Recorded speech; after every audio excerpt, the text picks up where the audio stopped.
살기로 했네. 주님 뜻대로 살기로 했네. 주님 뜻대로. 이틀이 지남에 예수께서 거기를 떠나 갈릴리로 가시며 친히 증언하시기를 선지자가 고향에서는 높임을 받지 못한다 하시고 갈릴리에 이르시매 갈릴리인들이 그를 영접하니 이는 자기들도 명절에 갔다가 예수께서 명절 중 예루살렘에서 하신 모든 일을 보았음이더라. 예수께서 다시 갈릴리 가나에 이르시니 전에 물로 포도주를 만드신 곳이라. 왕의 신하가 있어 그의 아들이 가버나움에서 병들었더니 그가 예수께서 유대로부터 갈릴리로 오셨다는 것을 듣고 가서 청하되 내려오셔서 내 아들의 병을 고쳐주소서. 하니 그가 거의 죽게 되었습니다. 너희는 표적과 기사를 보지 못하면 도무지 믿지 아니하리라. 주여, 내 아이가 죽기 전에 내려오소서. 가라, 내 아들이 살아있다. 그 사람이 예수께서 하신 말씀을 믿고 가더니 내려가는 길에서 그 종들이 오다가 만나서 아이가 살았다. 하거늘 그 낳기 시작한 때를 물은즉 어제 7시에 열기가 떨어졌나이다. 그의 아버지가 예수께서 내 아들이 살아있다 말씀하신 그때인 줄 알고 자기와 그 온 집안이 다 믿으니라. 이것은 예수께서 유대에서 갈릴리로 오신 후에 행하신 두 번째 표적이니라. 요한복음은 태초에 하나님과 함께 계셨던 말씀이신 주님께서 생명의 빛으로 이 땅에 오셨다라는 선언으로 시작하는데요. 문제는 하나님의 백성이라고 스스로 자처하는 이들이 주님을 영접하지 않았다라는 데 있었습니다. 그들이 빛보다 어둠을 더 사랑하고 율법과 전통을 하나님의 말씀이신 주님보다 더 사랑했기 때문인데요. 요한은 이로 인해서 누가 하나님의 참된 백성이고 자녀인지에 대한 기준이 뒤바뀌게 되었다라고 지적하는데 11절부터 13절까지의 말씀입니다. 자기 땅에 오매 자기 백성이 영접하지 아니하였으나 영접하는 자 곧 그 이름을 믿는 자들에게는 하나님의 자녀가 되는 권세를 주셨으니 이는 혈통으로나 육정으로나 사람의 뜻으로 나지 아니하고 오직 하나님께로부터 난 자들이니라. 아멘. 주님께서 이 땅에 오셨을 때 자기 백성, 즉 하나님의 백성들은 주님을 영접하지 않았습니다. 반면에 주님을 영접하는 이들이 있었는데요. 이들은 혈통이나 육정으로는 하나님의 백성도 아니고 하나님의 자녀도 아니었습니다. 하지만 그랬던 이들이 예수님을 만나 주님으로 영접하고 또 하나님의 자녀가 되는 권세를 얻게 되는데요. 오늘 본문이 속한 요한복음 4장이 바로 그 구체적인 두 가지 예를 전해주고 있습니다. 요한복음 4장은 사마리아 여인에 관한 말씀으로 시작하는데요. 사마리아 여인을 시작으로 많은 사마리아 사람들이 오늘 본문 바로 앞절인 42절에서 전해주고 있듯이 주님을 세상의 구주로 영접하게 됩니다. 하지만 사마리아를 떠나서 주님께서 다시 갈릴리로 오셨을 때 정반대의 분위기와 맞닥뜨리게 되시는데요.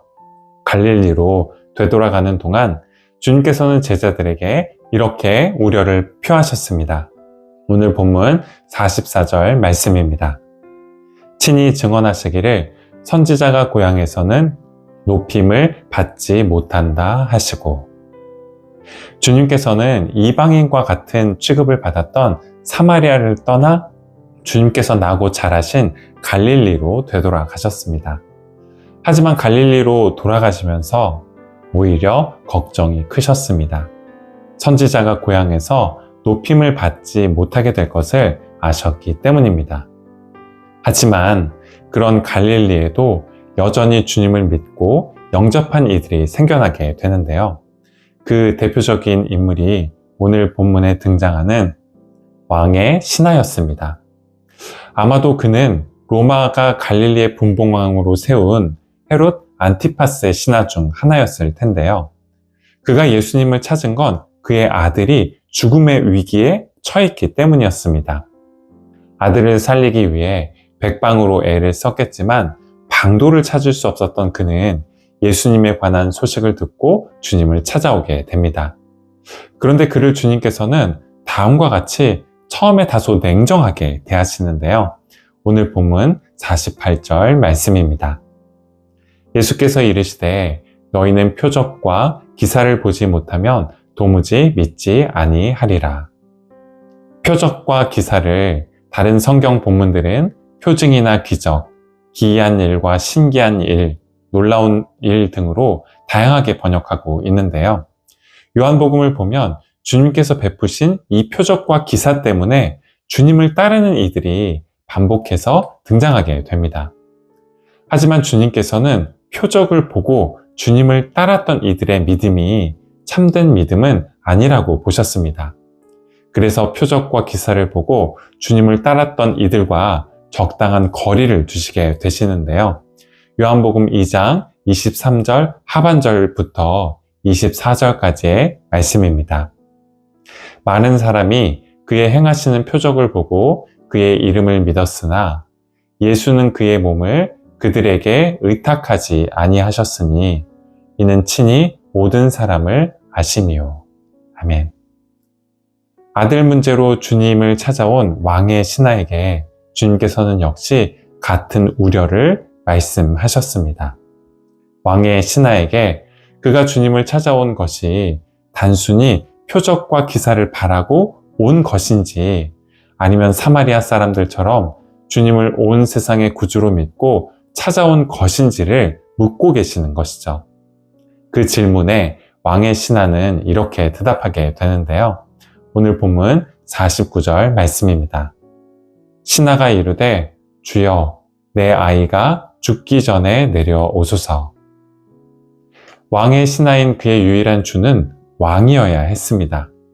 하지만 그는 그가 섬기는 왕이 아닌 예수님을 주님이라고 부릅니다. 예수님이 그의 삶의 주인이 되시고 온 세상의 구주로 영원한 생명을 주실 분이라고 고백하면서 그의 아들을 살려주시기를 다시 한번 간구하게 되죠. 그제서야 주님께서는 그에게 이렇게 말씀하셨는데요. 오늘 본문 50절 말씀입니다. 예수께서 이르시되 가라 내 아들이 살아있다 하시니 그 사람이 예수께서 하신 말씀을 믿고 가더니. 아멘. 주님께서는 왕의 신하에게 내 아들이 살았다라고 말씀하시면서 가라라고 말씀하십니다. 그리고 왕의 신하는 그 말씀을 믿고 길을 떠나게 되는데요. 이때의 믿음은 그가 어떤 표적이나 기사를 보고 믿은 믿음은 아니었습니다. 죽을 병에 걸린 아들이 낫는 걸 보고 예수님을 이후에 믿게 된 그런 믿음은 아니었습니다. 왕의 신하가 예수님을 찾아왔던 갈릴리 가나에서 그의 아들이 있는 그의 집 가버나움까지는 대략 29km 정도 떨어져 있는데요. 그의 아들이 정말로 살 것인지 아니면 죽었을 것인지는 한참 시간이 지나서야 알게 될 것이었습니다.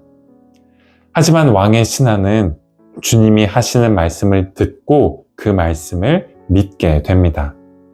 주님께서 말씀하실 대로 그의 아들을 살게 하실 것을 믿고 더 이상 주님께 자기의 집으로 와주시기를 요청하지 않고 그의 집을 향해 떠나가게 되죠.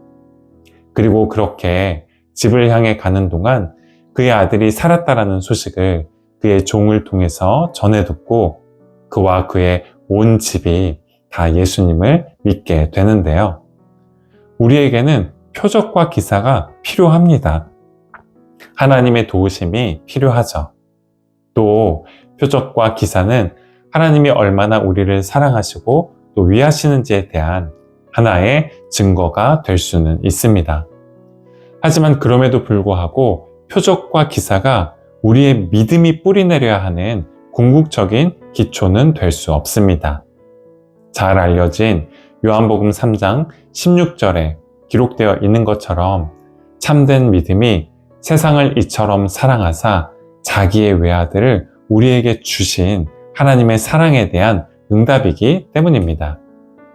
우리는 하나님이 행하신 일이 아닌 하나님을 믿고 또 하나님의 사랑을 믿습니다. 우리가 우리 자신을 사랑하는 것보다 우리를 더 사랑하시고 우리가 우리 자신을 아는 것보다 더 잘 아시는 주님께 우리는 우리 삶 전체를 믿음으로 내어 맡겨 드립니다. 우리의 생각과 바람, 계획과 달라도 태초에 하나님과 함께 하셨던 생명의 말씀이신 주님, 그 생각을 셀 수 없고 성실하심이 날마다 새로우며 사랑이 한없으신 주님을 우리는 믿고 따릅니다.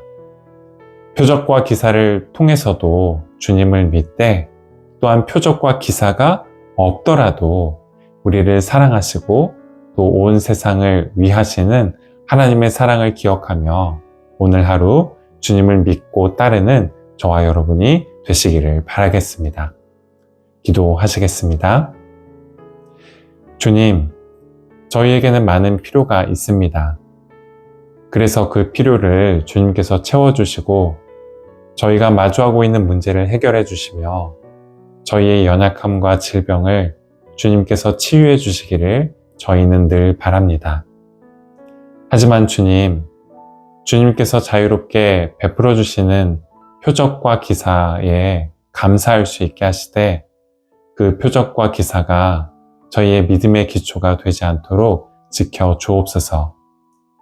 저희를 향한 주님의 한없으신 사랑이 저희 믿음의 기초가 되게 하시고 저희를 향한 주님의 아름다운 뜻이 저희 믿음의 기초가 되게 하시며 저희를 향한 선하신 주님의 말씀이 저희 믿음의 기초가 되게 하옵소서.